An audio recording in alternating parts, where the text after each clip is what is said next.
سائل کہتا ہے شب برات کا روزہ رکھنا ضروری ہے کہ آپ صلی اللہ علیہ وسلم نے رکھا یا نہیں؟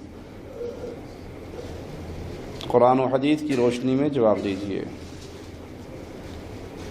شب برات 15 شعبان رات کو عبادت کرنا، صبح کو روزہ رکھنا، یہ عمل کسی صحیح حدیث سے ثابت نہیں ہے۔ اس بارے میں جتنی روایات آتی ہیں وہ صحت کے مقام کو نہیں پہنچتی۔ کسی ایک صحیح حدیث سے 15 شعبان کو روزہ رکھنا اور اس رات کو عبادت کرنا ثابت نہیں۔ کسی کے دل میں آ سکتا ہے کہ ثابت نہیں تو کوئی حرج نہیں ہے، تو کام اچھا، کام تو ثواب کا ہے، روزہ ہی رکھ رہے ہیں۔ اسلام ایک مکمل دین ہے، اس کے اندر کسی اضافے اور کمی کی اجازت نہیں ہے۔ اگر یہ رسول اللہ صلی اللہ علیہ وسلم سے عمل ثابت ہوتا، صحیح حدیث کے ذریعے ہم تک پہنچتا، تو ہم اس پہ عمل کرتے۔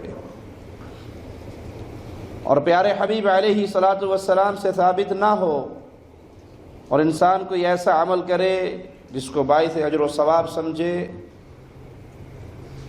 تو وہ یہ عقیدہ رکھ رہا ہے، زبان سے نہیں اپنے عمل سے کہہ رہا ہے کہ کام اچھا تھا، نعوذ باللہ یا تو رسول اللہ صلی اللہ علیہ وسلم بھول کے بتانا امت کو، یا آپ نے چھپا لیا۔ اور ایسا کہنے والا، عقیدہ رکھنے والا گمراہ انسان ہے۔ رسول اللہ صلی اللہ علیہ وسلم نے دین اسلام کی ایک ایک بات پہنچائی ہے۔ یہ عمل ہمارے ملکوں میں بڑے زور و شور سے ہوتا ہے، حلوے بھی پکتے ہیں، کھانے بھی چلتے ہیں، کسی دور میں پٹاخے بھی بجا کرتے تھے، ساری ساری رات نوجوان بارود لے کر اور پوٹاس لے کر گلیوں کے اندر پٹاخے مارتے ہوئے، جی شعبان کا مہینہ ہے، اس کی خوشی ہے۔ دین اسلام اللہ کی دی ہوئی، بھیجی ہوئی ایک ایسی زندگی گزارنے کے لیے رہنما شریعت ہے جس کے اندر اب کوئی اضافہ نہیں ہو سکتا، اور یہ عمل اضافہ ہے۔ اگرچہ اچھا ہے، کوئی یہ کہے کہ اچھا ہے روزہ رکھنا، بری بات تو نہیں، ہم بھی کہیں گے اچھا ہے، لیکن یہ اسلام اور دین تب بنتا جب رسول اللہ صلی اللہ علیہ وسلم کر کے دکھاتے اور پیارے حبیب کے پیارے اصحاب اس پہ عمل کرتے۔ جب یہ عمل نہ رسول اللہ صلی اللہ علیہ وسلم سے ثابت ہے کسی صحیح حدیث سے، اور نہ آپ کے پیارے اصحاب سے ثابت ہے، آپ کی نظر میں کتنا ہی اچھا ہو۔ اس کی مثال بالکل یوں ہے، کوئی ایک رکعت میں 2 کی بجائے 3 سجدے شروع کر دے، وہ تیسرا سجدہ اسے ہلاک کرے گا۔ وہ کہے میں کام تو اچھا کر رہا ہوں، تسبیحات، اللہ کا نام، ذکر زیادہ ہی کیا نا، کم تو نہیں کیا۔ ہم کہیں گے کہ آپ نے دین اسلام میں اضافہ کیا ہے۔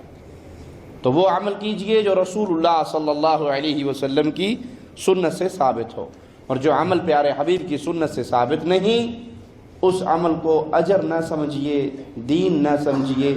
اور اس صحابی کے واقعے کو ہمیشہ اپنے سامنے رکھیے جس نے 1 سال روزے رکھے تھے اور 1 سال جا کر راتوں کو عبادت کی تھی، اور پیارے حبیب علیہ الصلاۃ والسلام نے جب ان سے پوچھا اور جواب میں کہا کہ تیرا اللہ نے نہ کوئی روزہ قبول کیا ہے، نہ کوئی تہجد کی نماز قبول کی ہے۔ کرنے والا عام آدمی نہیں، صحابی رسول پیارے حبیب نے فرمایا کچھ بھی قبول نہیں ہوا، نہ روزہ نہ تہجد۔ کیوں؟ تیرے اس عمل پہ محمد کریم صلی اللہ علیہ وسلم کی مہر نہیں۔ جو چیز نبی سے ثابت نہیں وہ باعث اجر و ثواب نہیں ہے۔